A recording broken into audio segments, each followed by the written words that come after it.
Bueno, buenas tardes. Mi nombre es Florencia Ruiz Moreno, soy estudiante del diplomado de mano y bueno, vengo a presentar mi caso clínico, ¿sí? El nombre es Estudio de caso clínico sobre el tratamiento de fractura de tercio distal de radio con placa volar.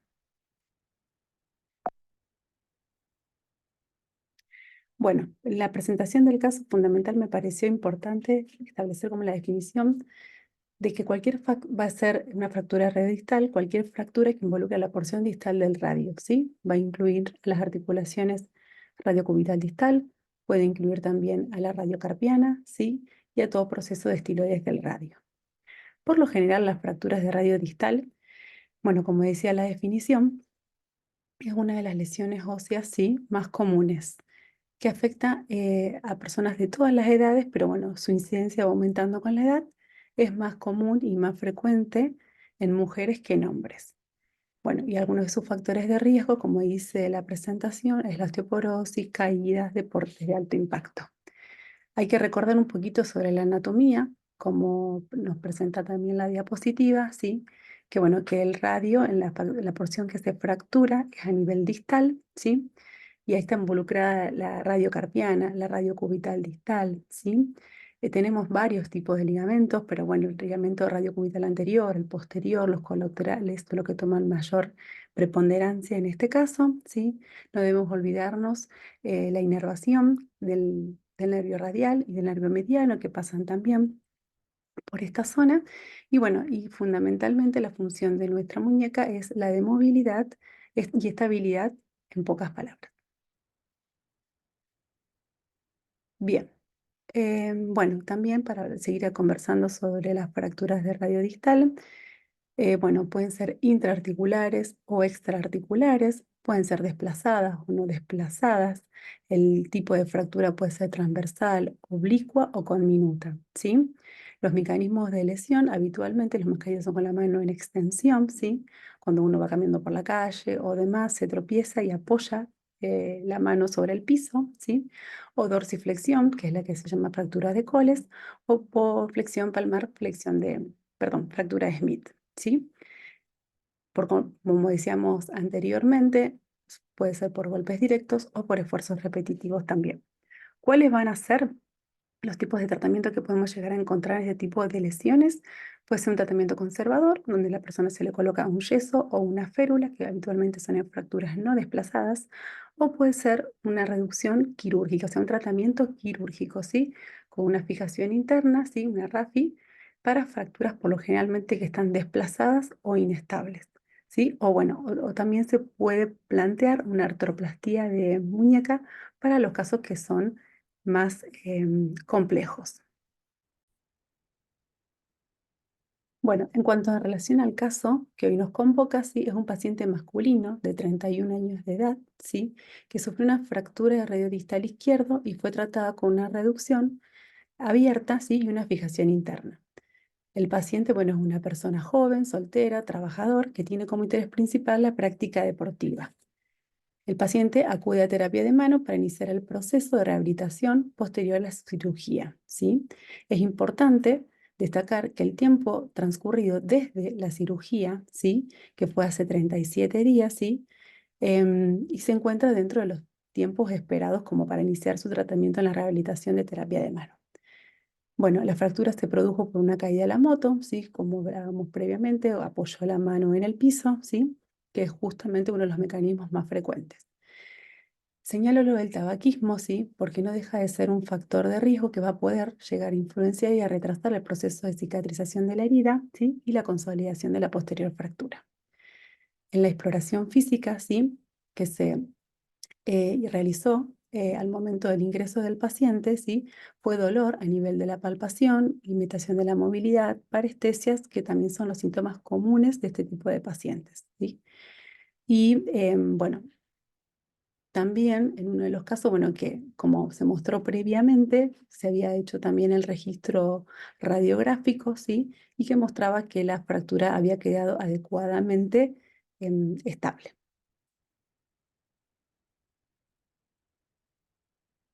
Bien, en cuanto a lo que responde al protocolo, ¿sí? De rehabilitación, segundito.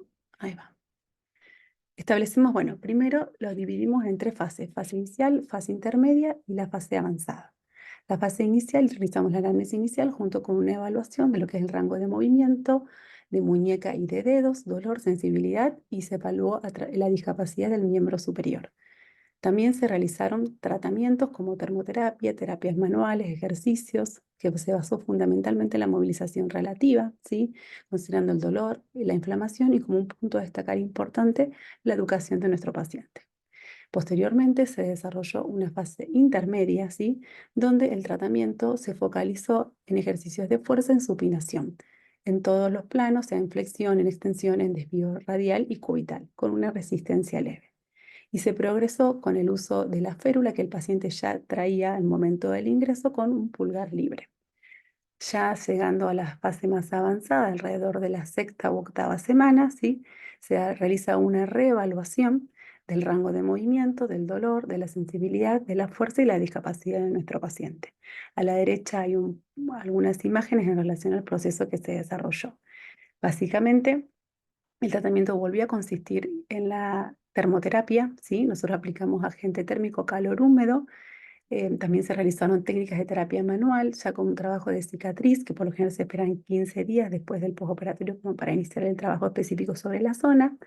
Se progresó con ejercicios de lo que es movilidad articular en forma activa ya y activa asistida. En una primera instancia realizábamos todo lo que era la movilización pasiva en forma relativa. ¿Sí? También se comenzó con ejercicios de fortalecimiento, de contracción excéntrica y concéntrica. También ya el gesto de tirador de dardo se le empezó a realizar con poco más de carga que al principio, ¿sí? Sumándole todo lo que son los ejercicios de destreza y propiocepción que se trabajaban desde la primera etapa. Seguimos con el proceso de control del dolor y la inflamación y educación del paciente. Ya en esta instancia volvemos a realizar una revisión y conjuntamente con la reevaluación, la discusión de cómo continuar este protocolo de trabajo conjunto con el paciente, ¿sí? También se continúa y se refuerza el ejercicio para el hogar. Considero que es fundamental que el paciente pueda reproducir de 2 a 3 veces por día los ejercicios que realizamos en consultorio, ¿sí? Respetando siempre los límites del dolor y la tolerancia. Y ante la aparición de algún signo o síntoma de alarma, poder detenerlo y venir a la consulta. En cuanto a las actividades funcionales, lamentablemente no se pudieron desarrollar debido a que el paciente suspende el tratamiento por causas personales. En cuanto a las variables de estudio, ¿sí? Utilizó el goniómetro como para hacer una evaluación, ¿sí? De lo que es el rango de movilidad, la escala VAS para el dolor. Utilizamos los monofilamentos de Siemens-Weinstein para realizar la evaluación de la sensibilidad. Con el dinamómetro de fuerza evaluamos la fuerza de puño, y con el cuestionario DASH todo lo que es la discapacidad de brazo, hombro, mano.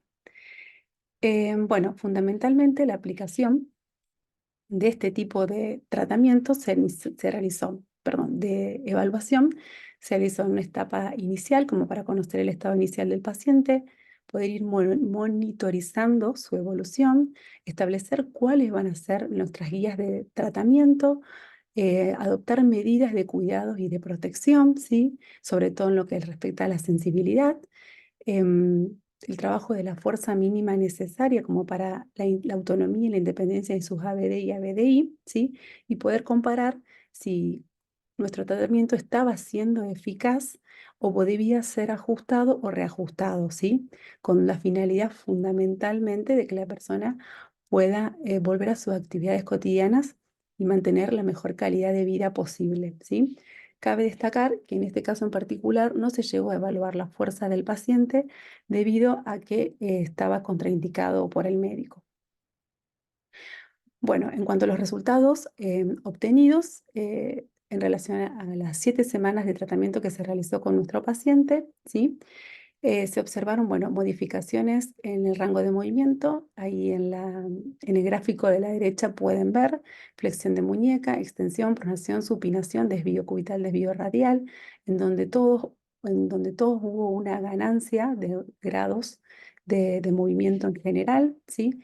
La fuerza, como había citado previamente, no pudo ser evaluada, entonces no teníamos referencia, pero bueno, sí el paciente por su cuenta reportó que en la medida que se iba utilizando más su mano en sus actividades cotidianas, sentía que tenía mayor fuerza de puño y de pinza, ¿sí?